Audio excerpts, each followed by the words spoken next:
హైదరాబాద్ కల్తీ కల్లు ఘటనలో మృతుల సంఖ్య పెరుగుతూ వస్తోంది. గాంధీ ఆసుపత్రిలో చికిత్స పొందుతూ మరో ఇద్దరు మృతి చెందారు. దీంతో కల్తీ కల్లు ఘటనలో మృతుల సంఖ్య 8కి చేరింది. నిమ్స్ హాస్పిటల్లో 31 మంది బాధితులు చికిత్స పొందుతున్నారు. బాధితుల్లో 4 పరిస్థితి విషమంగా ఉంది. బాధితులను పరామర్శించి వారికి అందుతున్న చికిత్స గురించి వైద్య శాఖ మంత్రి దామోదర రాజనరసింహ వివరాలు తెలుసుకున్నారు.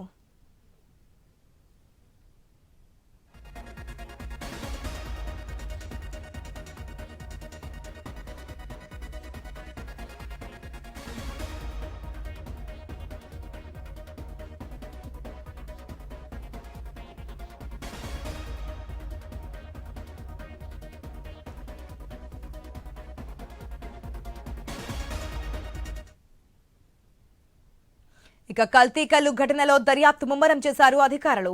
నగరంలోని కల్లు దుకాణాల్లో ఎక్సైజ్ శాఖ శాంపిల్ సేకరిస్తోంది.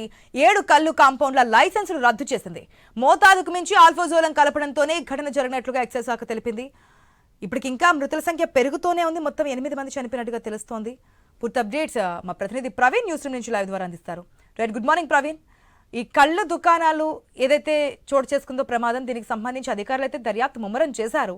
మిగిలిన చోట్ల ఎక్కడ ఈ ప్రమాదం జరగకుండా ఉండేందుకు యాక్షన్ కూడా తీసుకున్నారు. కొన్ని దుకాణాలను సీజ్ చేసినట్టుగా కూడా తెలుస్తోంది. అయితే మృతుల సంఖ్య పెరుగుతూ వస్తోంది. ఇంకా ఎంతమంది హాస్పిటల్లో ట్రీట్మెంట్ పొందుతున్నారు, వారి కండిషన్ ఏంటి, డీటెయిల్స్ ఏంటి?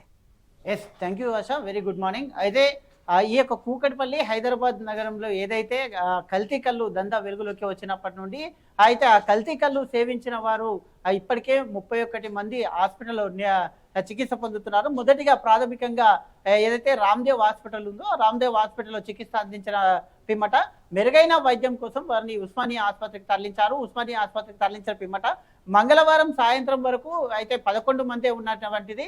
బుధవారం వచ్చేసరికి ఆ యొక్క సంఖ్య పెరుగుతూ వచ్చింది, 31కి చేరుకుంది ఆ సంఖ్య. వాళ్ళు బాధితులందరినీ కూడా నిమ్స్ హాస్పిటల్లో ట్రీట్మెంట్ అందిస్తున్నారు. అయితే ఈ నేపథ్యం చూసుకుంటే మొత్తం టోటల్గా ఈ దాంట్లో మొత్తం నిమ్స్ హాస్పిటల్లో చికిత్స పొందుతున్న వారు 8 మంది కూడా ఐసీయూలో ఉన్నట్టు తెలుస్తుంది. ఐసీయూలో ఉన్న వారికి 4 పరిస్థితి కూడా విషమంగా ఉన్నట్టు తెలుస్తుంది. 4 కూడా డయాలిసిస్ చేస్తున్నారు.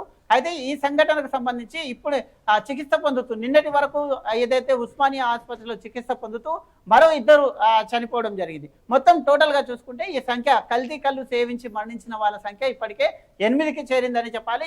దానిపైన ఇప్పటికే అధికారులు కూడా దృష్టి పెట్టారు. దృష్టి పెట్టేసి 7 మందిని ఈ యొక్క బాధ్యత దానికి కల్తీ కల్లుకు బాధ్యతగా ఎవరైతే ఉంటారో వాళ్ళందరినీ కూడా 7 మంది పైన కేసులు నమోదు చేశారు. వారిని అరెస్ట్ కూడా చేశారు.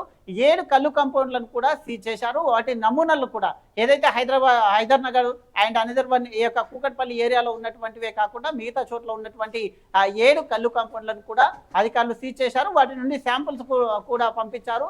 ల్యాబ్ రిపోర్ట్స్ ఇంకా రావాల్సి ఉంది. కాబట్టి రోజు రోజుకు బాధితులు కూడా పెరుగుతూ వస్తున్నారు. ఆ వాంతులు విరేచనాలతోని కడుపు నొప్పితోని కూడా బాధితులు వస్తున్నారు. కిడ్నీ సంబంధిత వ్యాధులు కూడా వ్యాధులతో పాటు కూడా వస్తున్నారు. ఈ కలిసి సేవించినటువంటి మొత్తం టోటల్గా చూసుకుంటే నిన్న ప్రతిపక్ష నేత అయినటువంటి రామచంద్ర కూడా అయితే ఈ యొక్క నిమ్స్ హాస్పిటల్కి వెళ్ళేసి ఈ యొక్క ఎవరైతే పేషెంట్స్ ఉన్నారో వాళ్ళని ఈ యొక్క కళ్ళు ఏదైతే ఈ కల్తీ కళ్ళు తాగినటువంటి పేషెంట్స్ హాస్పిటల్లో వాళ్ళని పరామర్శించి డాక్టర్స్తో కూడా మాట్లాడడం జరిగింది. మాట్లాడిన వెంబట తర్వాత మీడియాతో మాట్లాడుతూ కూడా తీవ్ర విమర్శలు అయితే చేశారు. అయితే ఎక్కువ మోతాదులో ఆల్ఫోజోమ్ కలపడం వల్లనే ఈ విధంగా అవుతుంది. కాబట్టి ఇంత మాదక ద్రవ్యాలు కూడా హైదరాబాద్లో లభిస్తున్నాయి. ఇంత విధంగా ఇలాంటి 2 బాటలు తాగిన వాళ్ళకు కిడ్నీలు చెడిపోయాయి అంటే ఎంత మోతాదులో ఆ యొక్క ఆల్ఫోజోమ్ కలిపినరో అయితే గుర్తించుకోవాలంటూ కూడా విమర్శలు చేశారు. ఆ తర్వాత కూడా అయితే ఎవరైతే వైద్య శాఖ మంత్రి ఉన్నారో వైద్య శాఖ మంత్రి కూడా ఇక ఆ పేషెంట్లు ఎవరైతే ట్రీట్మెంట్ పొందుతున్నారో వాళ్ళ దగ్గర కూడా వెళ్ళి పరామర్శించి డాక్టర్లతో కూడా వారికి అందుతున్నటువంటి చికిత్స ఎలాంటి చికిత్స అందుతుంది కూడా ఆరా తీసినట్టుగా తెలుస్తుంది. మెరుగైన వైద్యం అందించాలంటూ కూడా చెప్పడం జరిగింది. ఈ క్రమంలో మొత్తం చూసుకుంటే వివిధ హాస్పిటల్లో హైదరాబాద్లో ఇంకా వివిధ హాస్పిటల్లో కూడా చికిత్స పొందుతున్నటువంటి బాధితుల సంఖ్య ఎక్కువనే ఉంది. కాబట్టి అయితే రోజు రోజుకు బాధితులు కూడా పెరుగుతూ ఉన్నారు. మృతుల సంఖ్య కూడా పెరుగుతూ వస్తుంది. కాబట్టి అధికారులు కూడా మొత్తం టోల్గా అలర్ట్ అయ్యారు. ఇక్కడే కాకుండా జిల్లా వ్యాప్తంగా కూడా ఇలాంటి ఎన్ని కళ్ళు దుకాణాలు ఉన్నాయో మొత్తం టోటల్గా వాటిపైన కూడా ఆరా తీస్తున్నారు. అయితే లైసెన్స్ కూడా ఎంతమంది దగ్గర లైసెన్స్ ఉంది, ఒక్క లైసెన్స్ తోని ఎన్ని షాప్స్ నడుస్తున్నాయి అనే కోణం లోపల కూడా అధికారులు మొత్తం ఆరా తీస్తున్నారు. ఎక్సైజ్ అధికారులు కూడా మొత్తం కళ్ళు దుకాణాల పైన అయితే మొత్తం దాడులు నిర్వహిస్తున్నారు. పర్మిషన్స్ లేనివి కల్తీ కళ్ళు పైన దృష్టి సారించినట్టు తెలుస్తుంది. Right Praveen, thanks for the update.